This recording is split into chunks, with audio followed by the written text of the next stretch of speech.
Good morning, boys and girls. I'll be reading a story today from this book, The Guinea Readers, and it's the first story in the book. It's called Greedy Choke Puppy. Now, this book is very old. It's actually 1 year older than I am, so you know that. Old. Okay. Greedy Choke Puppy. Boy, look at those mangoes. The four children stood still and stared at the tree full of ripe yellow mangoes. It was Sunday afternoon. The two brothers and two sisters were going to visit Miss Micey, an old lady. Ina carried a plate of Sunday dinner, tied up in a towel. Their mother had sent it for Miss Micey. Ferdy bent down and picked up a stone. I am going to eat about 2 dozen, he said. You should ask Miss Micey first, said Joy. It is her mango tree. She walked around to the other side of the tree. Suddenly she shouted, Stop! Don't pick any, Ferdy. I see a bottle in the tree.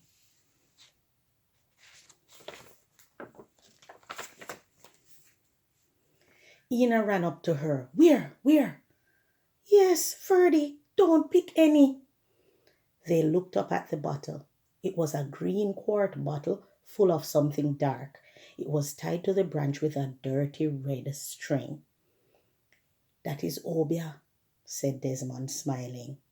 You will swell and burst if you eat any, said Ina. Ferdy kissed his teeth loudly. Cho, you're stupid, eh?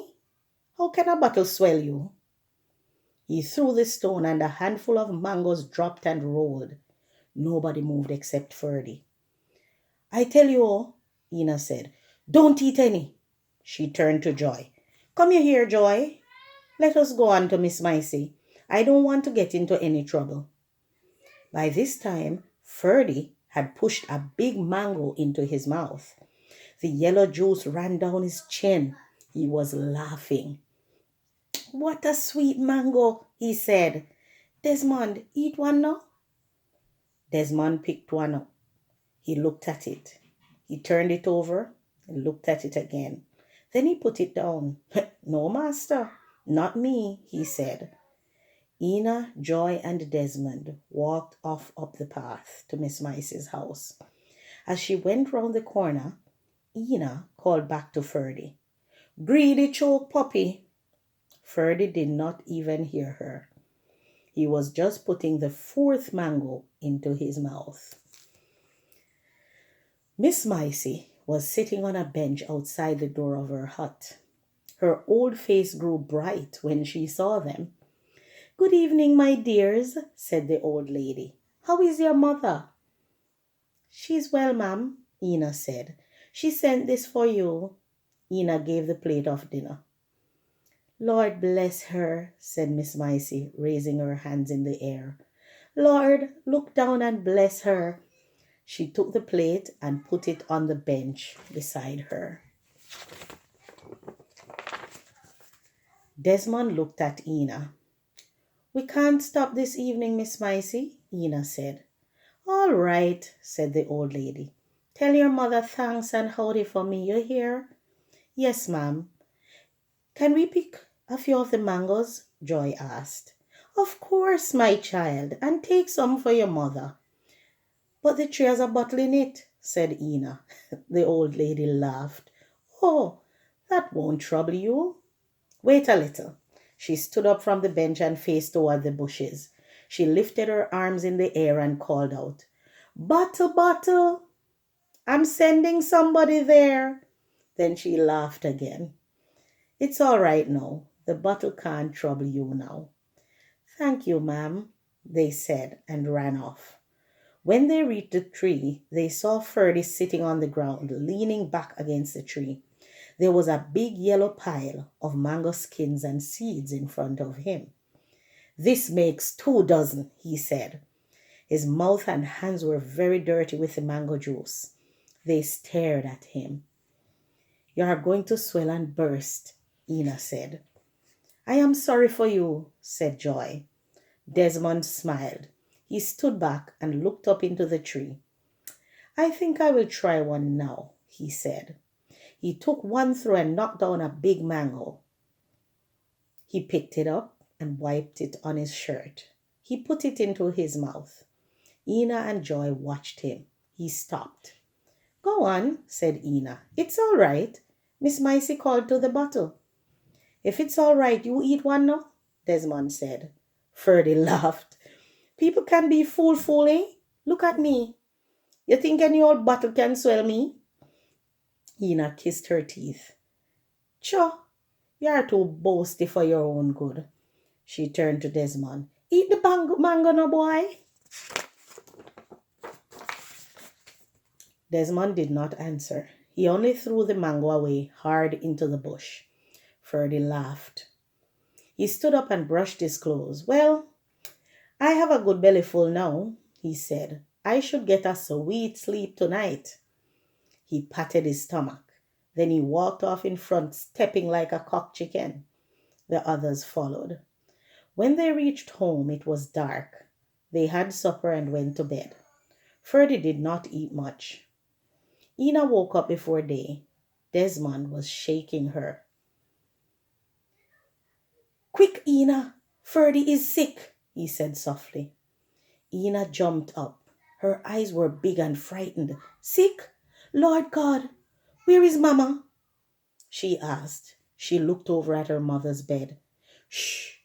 Out in the kitchen, Desmond said. Ina, you think it's really the Obia working on him? He was very frightened. Joy woke up beside Ina. What's happening? She asked. Shh, Ina said. Ferdy is sick. Lord have mercy, said Joy. Obia! The three of them went quietly into the room where the boys slept. Ferdy was lying on the bed, groaning. His eyes were shut. Ina put her hand on his face. It was hot and wet with sweat. He smelled frowsy. He held his belly and groaned. Then he belched. Joy began to cry.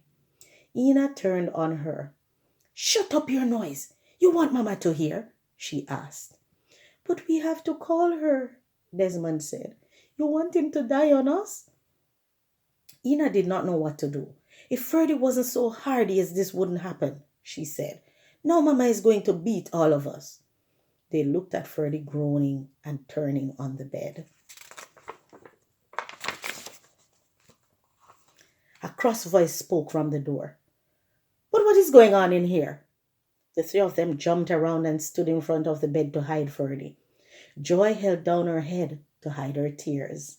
None of them said anything. Their mother looked at them crossly. None of you have any work to do this morning? She asked. They did not answer. Behind them, Ferdy gave a loud groan. What is that? Said their mother sharply. She came in and pushed them away. She looked at Ferdy on the bed. What is wrong with him? Nobody answered. She put her hand on his face. Then she caught Ina and shook her. I say, what is wrong with him? She asked. Ina still did not answer, but Joy burst out crying and said, It's Obia, Mama. Ferdy is going to die. Obia, don't talk stupidness, girl, she snapped.